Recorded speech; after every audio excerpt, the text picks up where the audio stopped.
My name is Allison Bamcat. I'm a painter and illustrator out of Los Angeles, California. I wanted to walk you through beginning to end of creating an illustration in Adobe Fresco.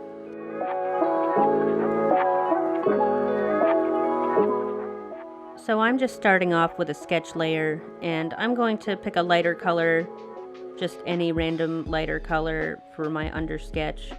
And I know that when I draw on the iPad, I like brushes with a little bit of texture, like colored pencil. So I'm going to go through the dry media brushes and maybe the sketching brushes to find one that speaks to me.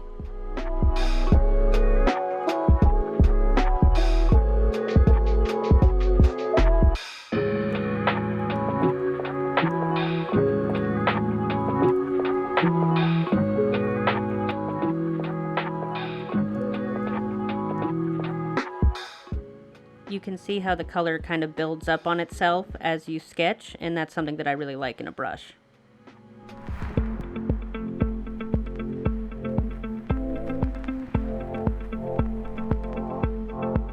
So I think I'm going to go with this one.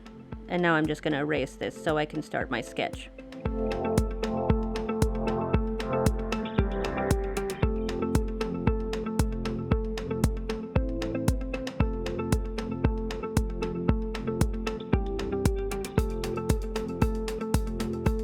I want to do like an axolotl, but off the top of my head I'm not totally sure what they look like, so I figured I would go into Safari and look up some reference images in Google.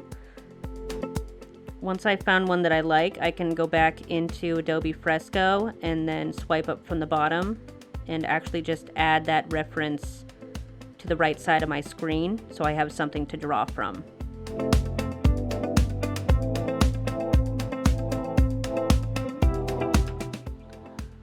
Once I've figured out my undersketch, I create a new layer and then trace over my undersketch with a colored pencil in a darker color. This helps me define my line work so that I know where to color in. In this stage, I really like to play around with the flow and smoothing options on the brush to see kind of what works best and what flows the best with my hand and for the surface that I'm working on.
Here's where I hide my undersketch and begin picking colors for my character. And then just using a larger ink brush, I begin to block out the shapes on different layers.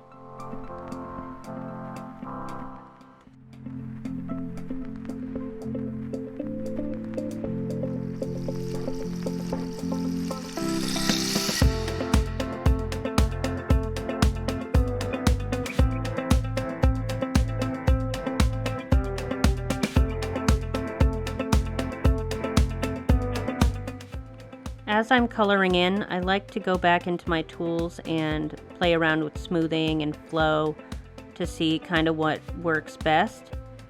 Each brush has its own kind of behavior, and I think it's worth playing with those functions to find what works the best.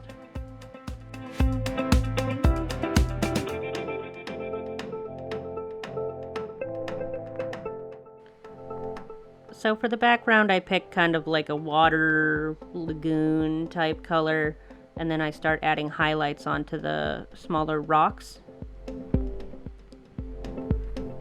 And then using the sketch pencil, I start adding a little bit of shading to see how I want to shade my objects.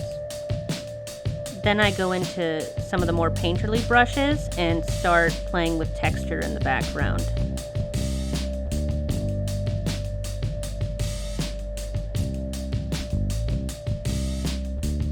Adding a little bit of shading just using the erase tool.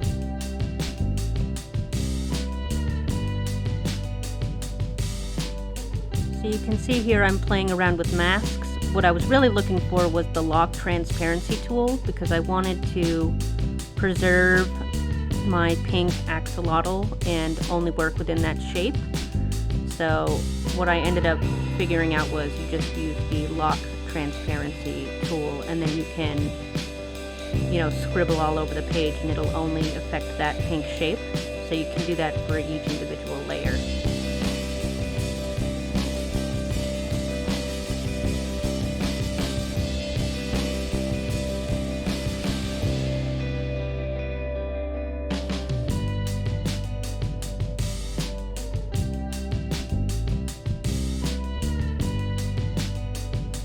Using various dry media brushes, I'm just slowly building up a lighter color to show a little bit of highlight and shadow, but just working very softly.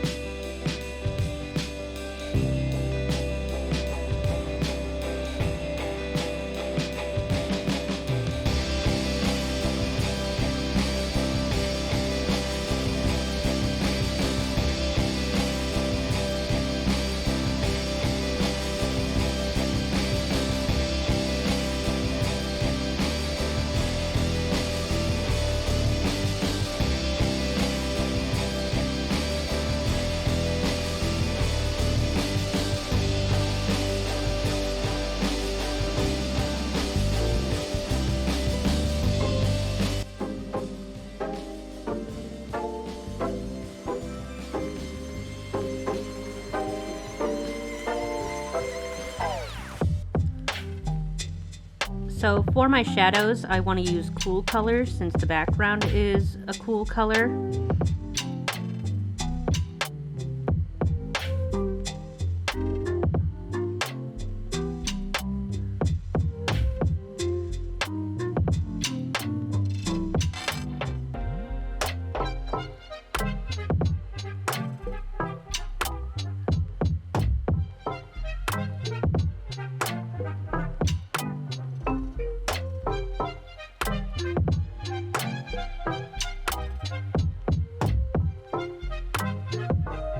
See that those cool low lights are what's making the character look like they actually are existing in the background, as opposed to just using like a darker pink or a darker red.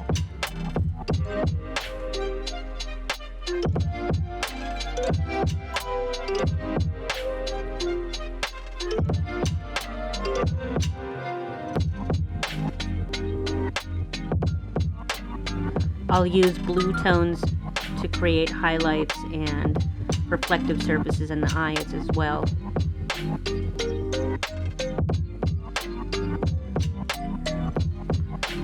Now I want to add some little textured freckles, so I'm just going to take any kind of dry media brush and begin to speckle my character.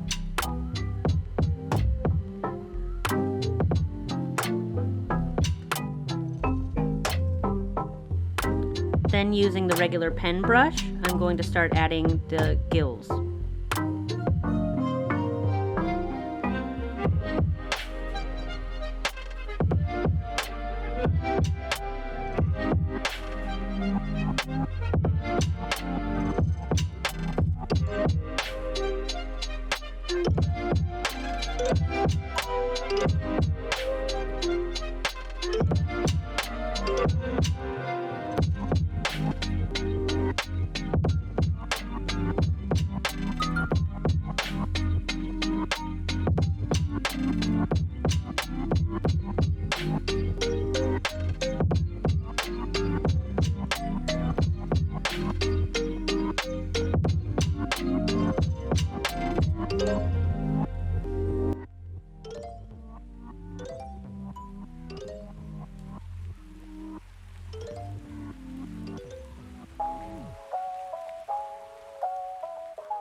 Here I'm picking pretty neutral tones for these glyphs or lucky charms, I call them, that are floating above the character, because I really want the character to be the focal point of the image.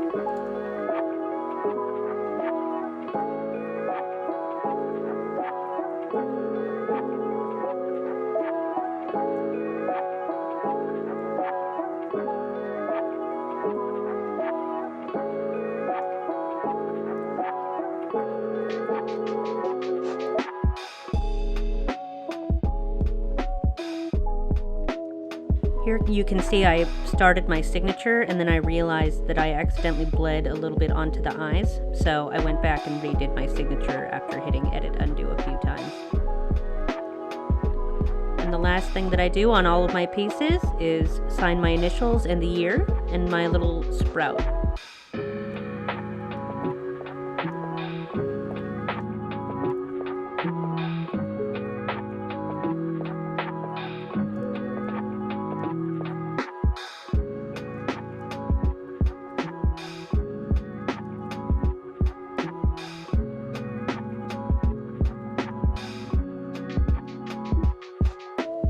And here is our completed axolotl.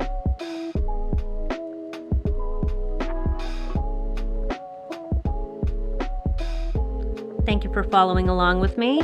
Definitely make sure you find me on Instagram at Allison Bamcat. My website is bamcatart.com, and I just wanted to shout out a big thank you to the Adobe Creative Residency. Thank you.